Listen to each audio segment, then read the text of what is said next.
సోదరులకు నమస్కారం. ముందుగా ఛానల్ని సబ్స్క్రైబ్ చేసుకోలేదు వాళ్ళంతా ఒకసారి హెచ్ఆర్ఆల్ క్రియేషన్స్ అని సెర్చ్ చేసి సబ్స్క్రైబ్ చేసుకోండి. అలాగే లైక్ చేయండి, షేర్ చేయండి, కామెంట్ చేయండి. నేను మీ హరికృష్ణ. ఈరోజు ఏంటంటే ఇక్కడ పత్తి పొలంలో అయితే ఉన్నాము. ఇది వచ్చేసి చూస్తున్నారు కదా, తువ్వ భూమి అంటే కొంచెం మిక్సింగ్ ఉందన్నమాట. మనకి ఎర్రనేల అలాగే ఈ ఇసుక అనేది కొంచెం మిక్సింగ్ ఉంది.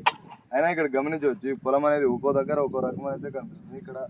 ఇక్కడైతే ఒక అడుగు పెరిగింది, ఇక్కడైతే ఇంకా చిన్నగా ఉంది, అక్కడ ఇంకా కొంచెం చిన్నగా ఉంది.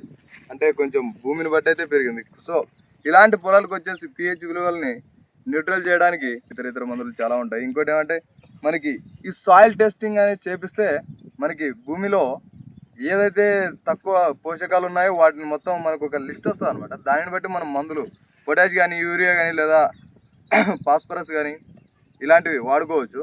అలాగే మనకి ఏవైతే పోషకాలు తక్కువ ఉన్నాయో, ఈ కాల్షియం, మెగ్నీషియం, సల్ఫర్, జింక్ ఇలాంటివి ఏమి లోపాలున్నా మనకి లిస్ట్ వస్తుంది అనమాట ఈ సాయిల్ టెస్టింగ్ అని చేపిస్తే.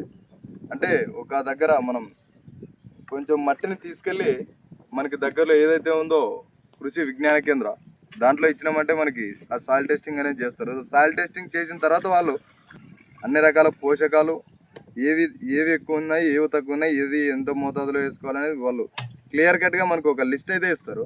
సో ఆ లిస్ట్ని చూసుకొని మనం ఈ పొలానికి ఏదైతే అవసరమో అది వాడుకుంటే మనకి ఈ విధంగా కాకుండా ఉంటే మొక్కలు కూడా చేను మొత్తం ఒకే రకంగా ఎదుగుతాయి అన్నమాట. ఇంకోటి మనకు పోషక లోపాలు కూడా తగ్గించవచ్చు. సో ఇది ఇవాళ విషయం. ఇంతటితో సమాప్తం. నమస్కారం.